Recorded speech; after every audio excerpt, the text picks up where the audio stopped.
Hello. Hello, Cleveland. Hello. Hello, 8. Hello, 3.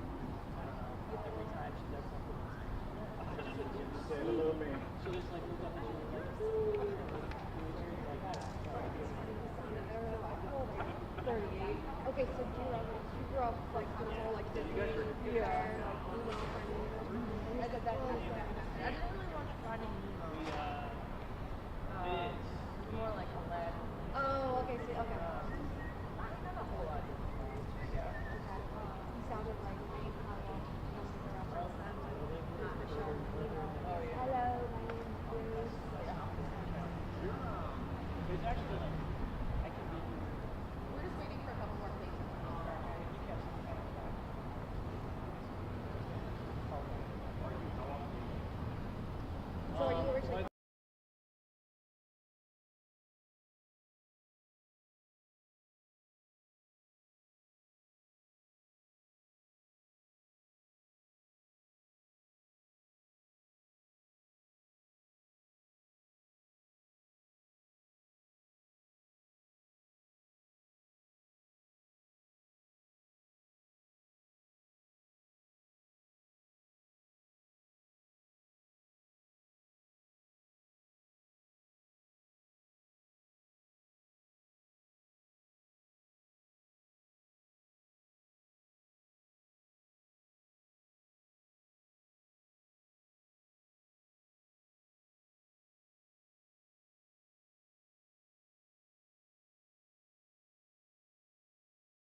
So Terry be together and they could surround us.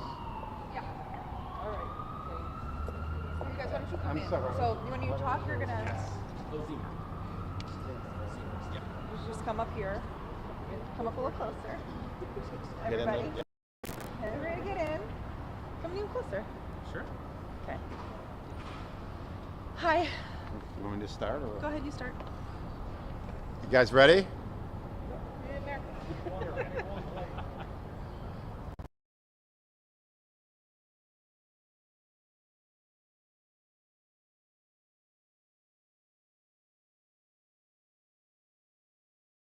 A little bit closer in. Yeah, but We will- let's let him set up. Okay.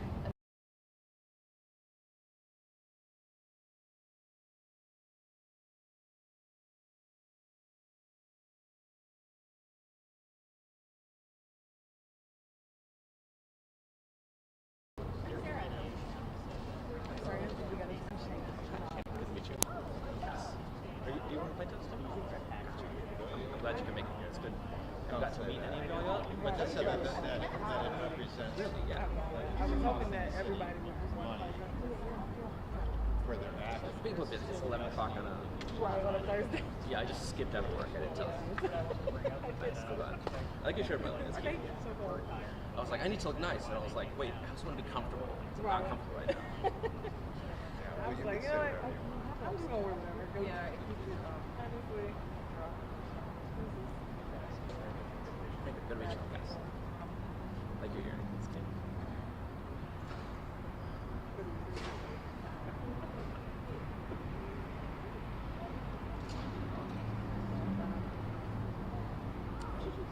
All over there, it was like lots of features. Did you get like street parking? And when you get to, if you get to the microphone,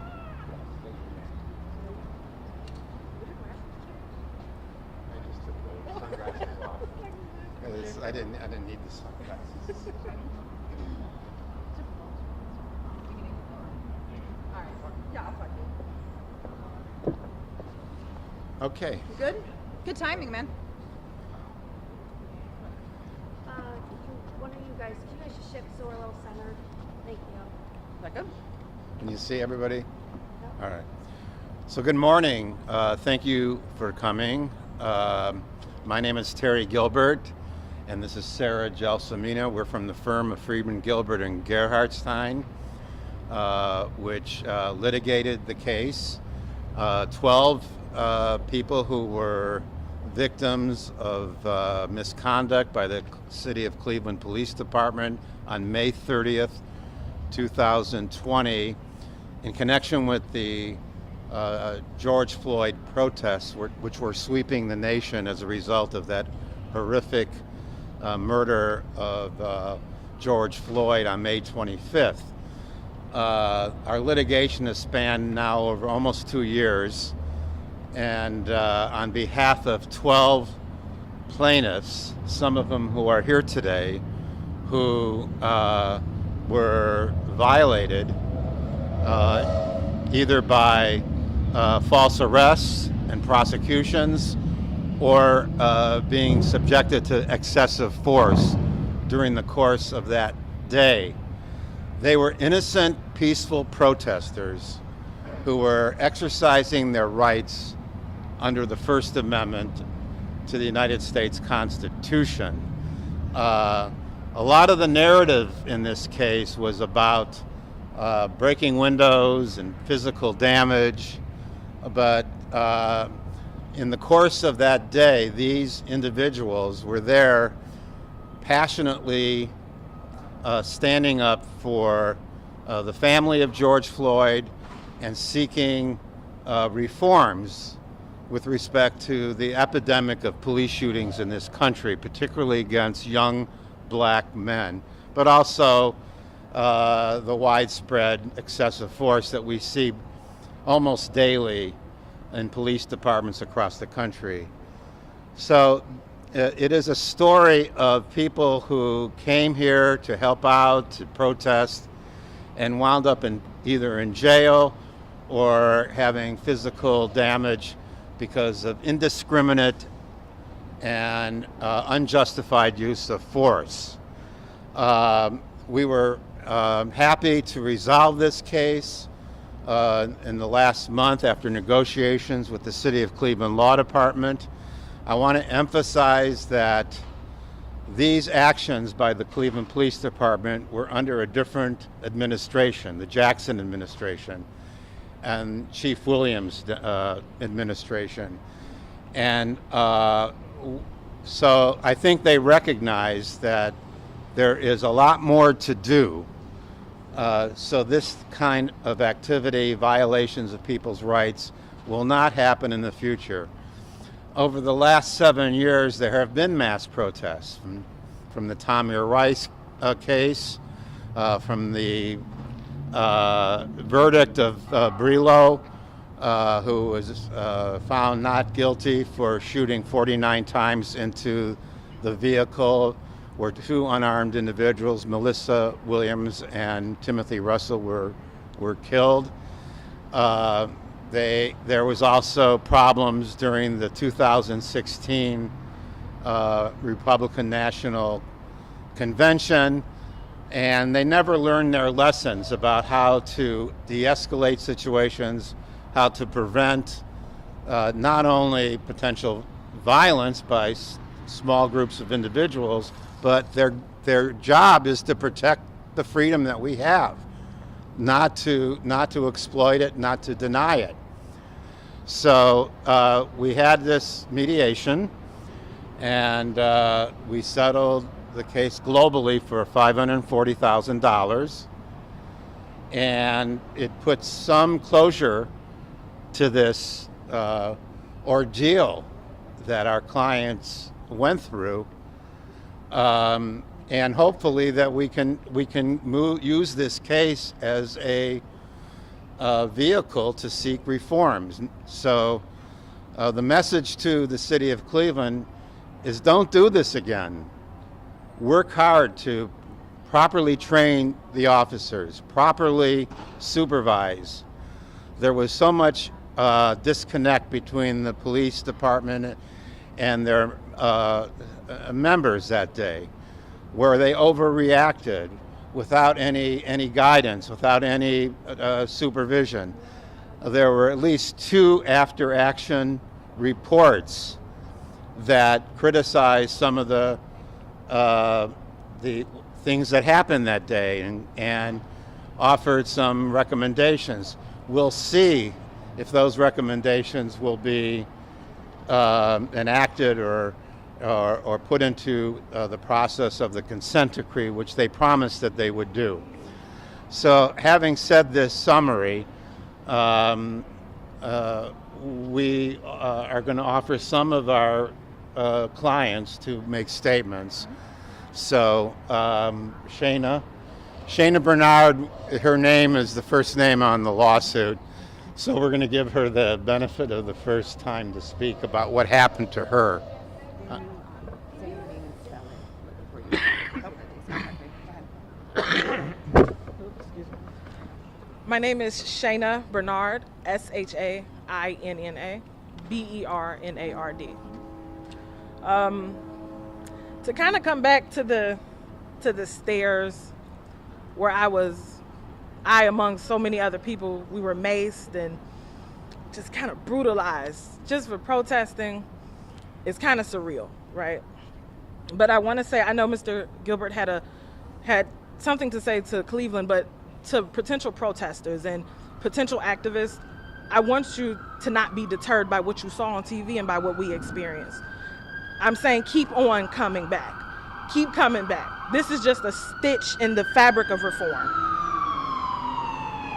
You can wait a second. Our goal is to combat police brutality and misconduct, and that's what we're here to do. So when I tell protesters to keep coming back, this has been rough. I'm not gonna lie to you. It's been rough and it was terrifying, and that's just the truth about it. And I'm a strong woman, but I was scared. And I know many others were. But civil rights activists, civil rights attorneys, good media personnel who are unbiased, allies, keep coming back. Keep on keeping on, because we have to continue to fight. this isn't the end. This is just a small portion of it. But let's redirect back to the fact that we were there for one another that day. We took care of one another that day. And we were there for a reason, to combat police brutality. And that's what we're going up against. Thank you guys for coming. Thank you. Oops. Anybody else? Okay. Hello, my name is Cassandra Ziemer, Cassandra, Ziemer, Ziemer. My pronouns are they, them. I'm a plaintiff in this case. A little over 2 years ago, I was pushed over, arrested and pepper sprayed in that spot, next to that pillar. And then I spent 3 days in jail right above us. There are people in there right now who have not been convicted of a crime and are in jail. I'm really glad that we were able to pursue this case and come to an agreement. I am not satisfied with the justice we've attained today. I'm going to keep pushing, and I know y'all will too. Hope keep pushing for more. I want to thank Sarah and Terry. Thank you so much for representing us, especially Sarah. Thank you for reaching out to me. Wonderful lawyers. If you guys are looking for some lawyers, hopefully not. I just, a little comedy, but this is a solemn moment as well. It took a long time, and I've never experienced such violence at the hands of anyone else, any institution, more than the police officers that day. It was extremely painful, and I don't know if I'll ever fully recover. I hope people remember that what we stood up for then and now, that Black lives do matter. That's all I have to say. Thank you. Thank you.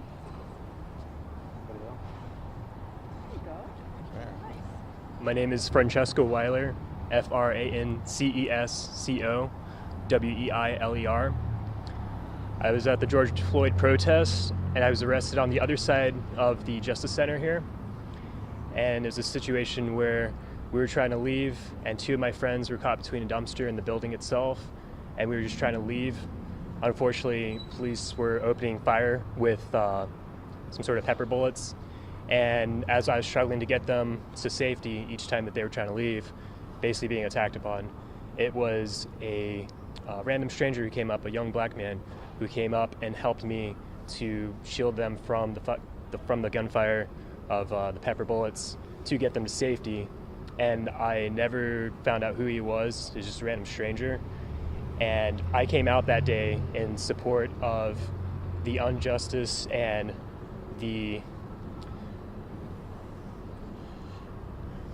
it's for the injustice of what is happening to predominantly people of color in this country.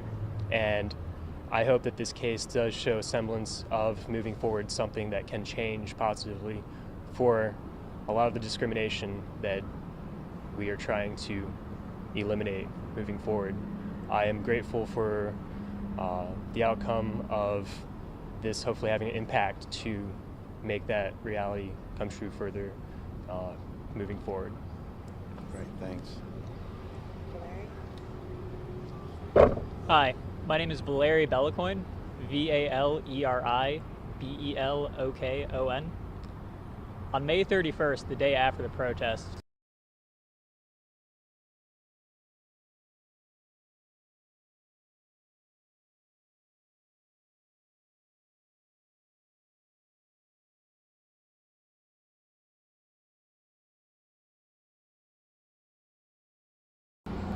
and nothing was going on.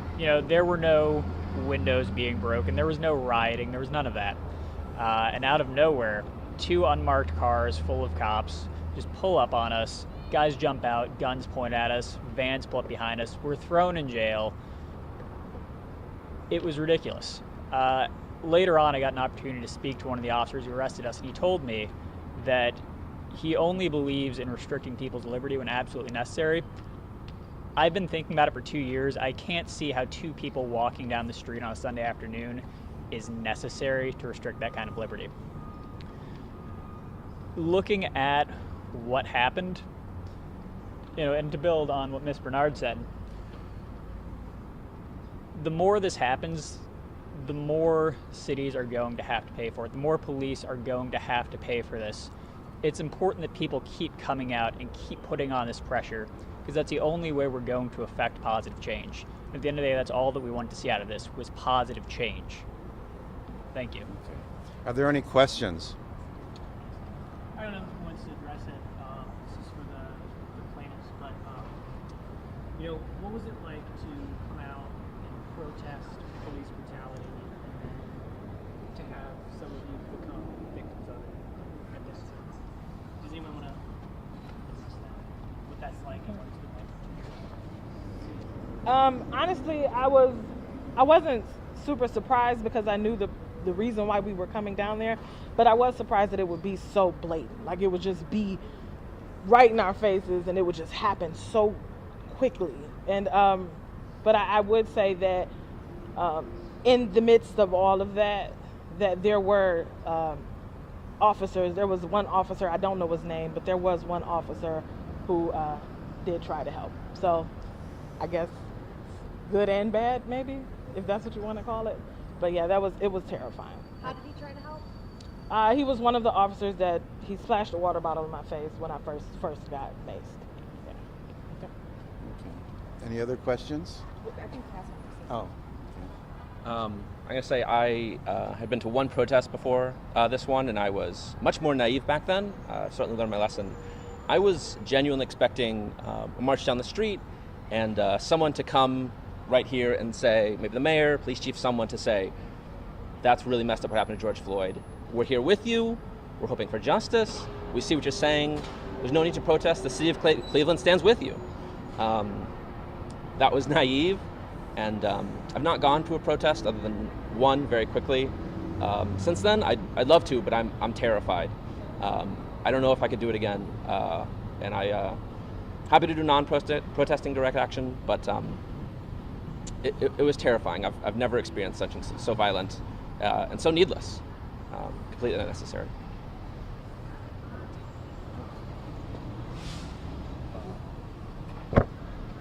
The irony is quite eye-rolling. To see a semblance of justice as an outcome is comforting, but my heart does go out to countless people who are out there, who have gone through similar traumatic experience and did not get any semblance of justice, and it is happening far too often. So hopefully this can help those cases. Okay. Any other questions? There was a narrative put forward by the police that there was a faction within those who came to protest who sort of intended to start trouble. They brought instruments to create chaos, throw things at the police. I'm kind of curious from your perspective, when you sensed a shift in the demonstration, when it went from a peaceful protest to a more violent encounter, and from your perspective, what kind of led to that? What I think happened is that there were no outside, the narrative that they gave was that there were, anarchists or Antifa or whatever that, stoked the flames.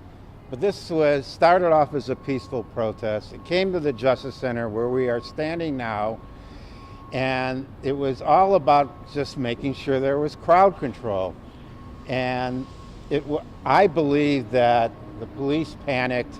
They couldn't control the numbers of people that were out, but were peaceful, and just started throwing tear gas, spraying, flashbangs.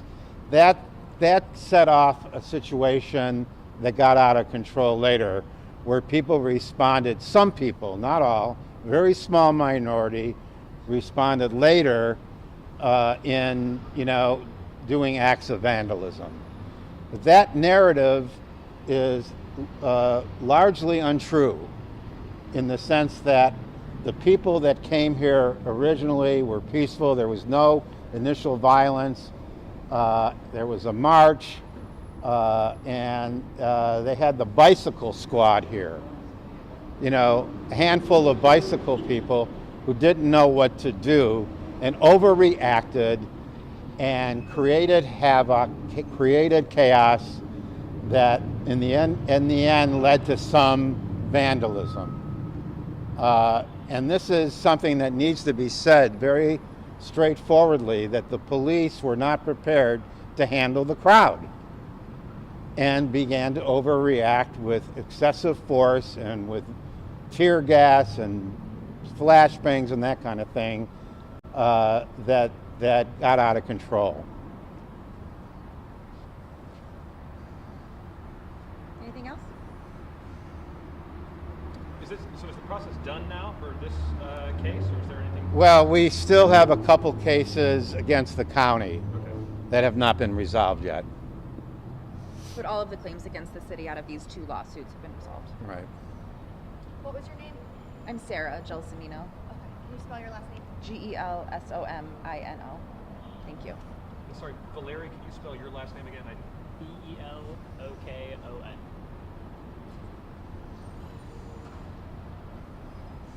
Thanks, Okay. everybody. Thanks for coming. Thank you. Who's here?